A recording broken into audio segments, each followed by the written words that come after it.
जय श्री गणेश दोस्तों। हमारी आज की कहानी का नाम है कदम। कहानी अच्छी लगे तो प्लीज चैनल को सब्सक्राइब कर लीजिएगा। अब शुरू करते हैं कहानी। सविता जी ने अपना काम जल्दी जल्दी खत्म किया क्योंकि उन्हें जल्दी थी घर जाने की। आज उनकी प्यारी बेटी 6 महीने बाद रक्षाबंधन पर घर आ रही थी। यह बात अलग है कि हर महीने 2 बार चक्कर लगाने वाली बेटी लॉकडाउन के चलते इस बार आ ना सकी। सविता जी ने घर के सभी नौकरों को हिदायत दी थी कि सब कुछ उनकी बेटी, जिसका नाम निधि है, उसकी पसंद के अनुसार होगा। खास पकवान बनेंगे और अपनी बहू प्रिया, जिसे सविता जी बिल्कुल पसंद नहीं करती थी, उसको भी बिना मन के कह दिया था कि बेटा प्रिया, निधि को तुम्हारे हाथ की खीर बहुत पसंद है तो जरूर ही बनाना।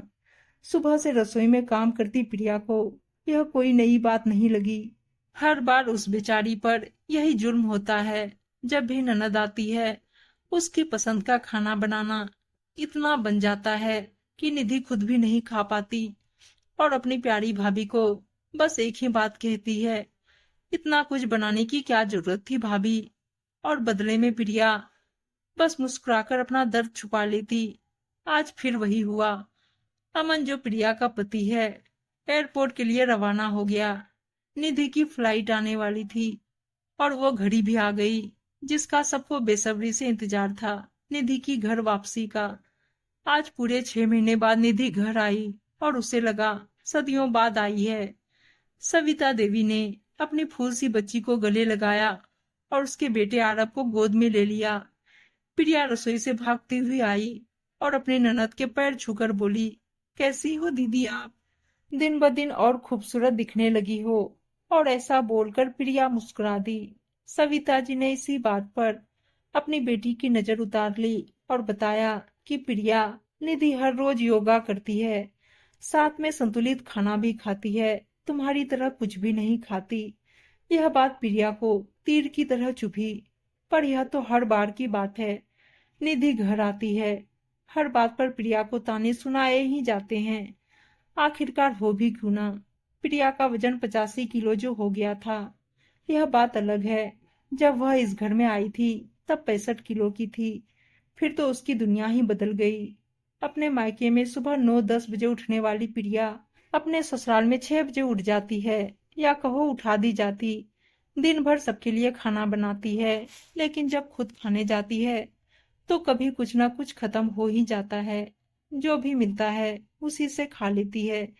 तभी उसके सास का कहना, कितना खाओगी, इतना खाओगी, इसलिए तो वजन बढ़ रहा है तुम्हारा।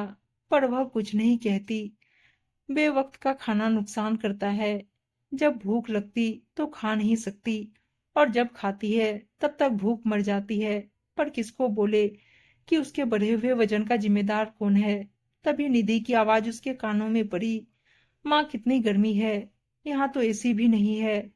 माँ, मुझे ना एसी में रहने की आदत है तो गर्मी सहन नहीं होती है।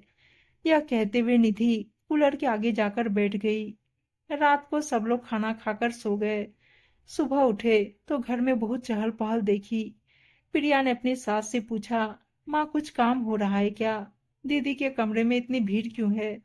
हाँ, तुम्हारी दीदी के कमरे में एसी लगवा रही हूँ क्योंकि बहुत गर्मी है ना। जा सबके लिए चाय बना दे। माँ, जब एसी लगवा ही रही हैं तो एक मेरे भी रूम में लगवा दीजिए। अच्छा, कभी एसी देखी भी है अपने मायके में? एसी, बहुत एसी का शौक है तो अपने बाप से कह दो एसी लगवा दे तुम्हारे कमरे में। तुम्हारे गरीब घर में तो तुमने कूलर भी नहीं देखे होंगे, मैंने कूलर लगवा दी, वही बहुत है। प्रिया की सास यह कहते हुए चली गई और प्रिया की आंखों में आंसू आ गए।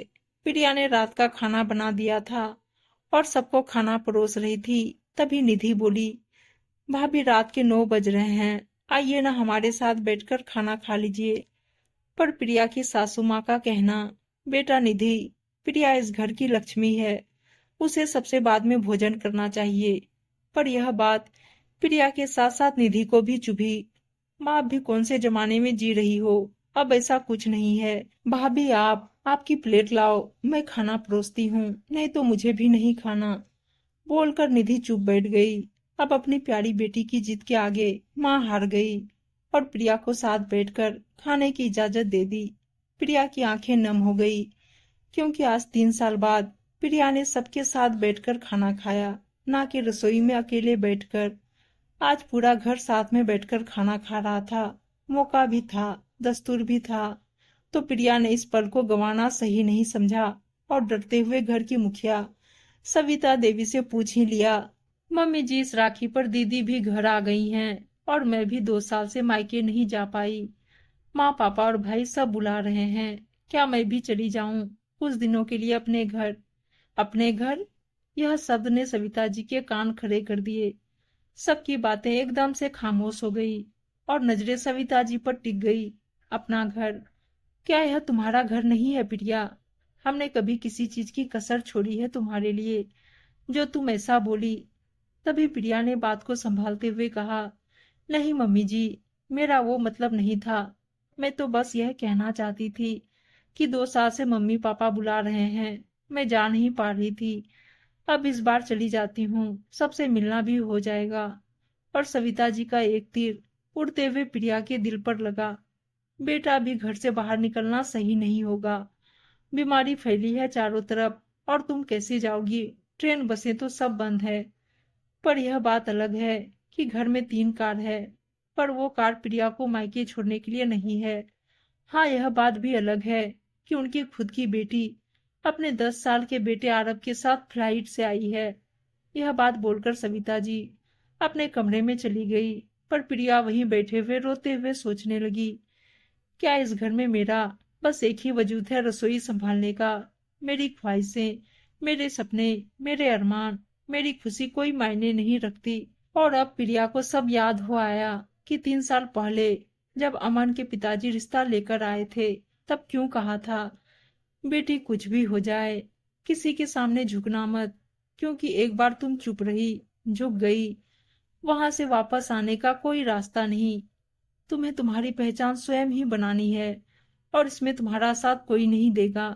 कितनी खुशी से सामान बांध कर रखा था प्रिया ने कि इस बार वह अपने मायके जाएगी, पर उसका यह सपना अधूरा रह गया। अमन आकर सो गया चुपचाप। ना तो उसने प्रिया को चुप कराया और ना ही उसे समझाने की कोशिश की। रोते हुए अपने सामान को एक एक कर वापस अलमारी में रखते हुए प्रिया को एक डायरी मिली, उसकी खास डायरी, जिसमें वो सब कुछ लिखा करती थी।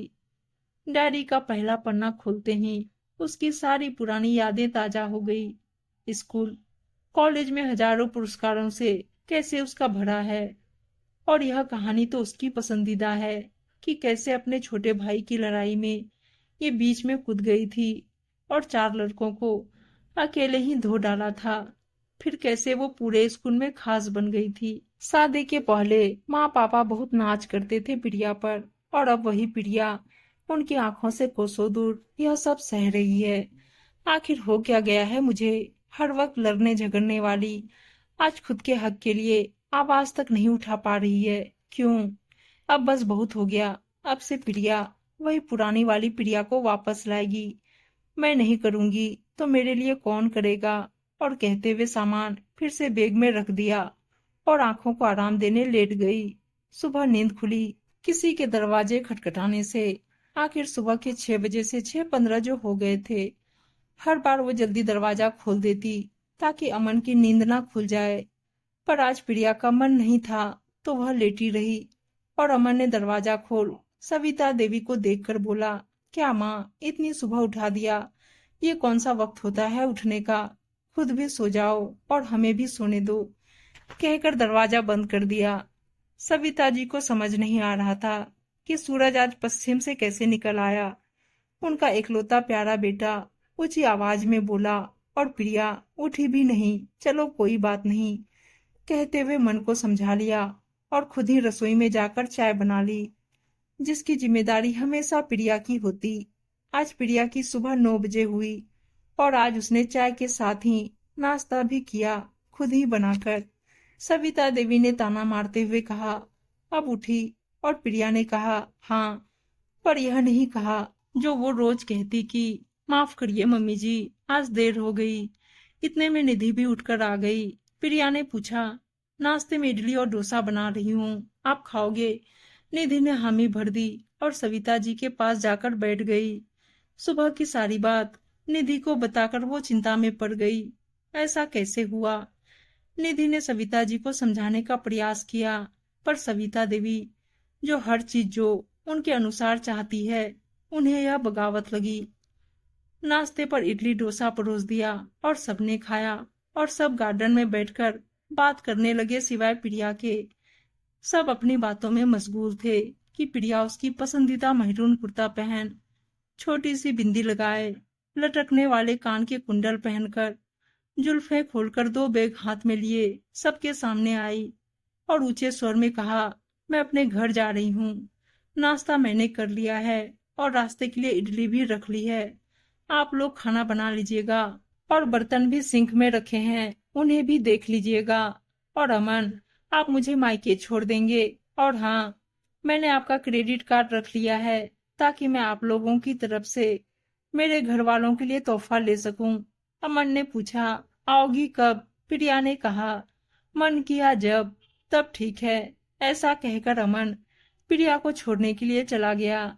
सब खामोश हो प्रिया को ओझल होता देखकर बस यही सोचने की कोशिश कर रहे, अचानक ऐसा हुआ कैसे? और प्रिया की खुशी सातों आसमानों को चीर रही थी। आज उसने अपने आत्मसम्मान की रक्षा के लिए कदम उठा लिया था। उम्मीद है दोस्तों कहानी अच्छी लगी होगी, और अच्छी अच्छी कहानियां सुनने के लिए चैनल को सब्सक्राइब और वीडियो को लाइक शेयर जरूर कर दीजिएगा। धन्यवाद दोस्तों।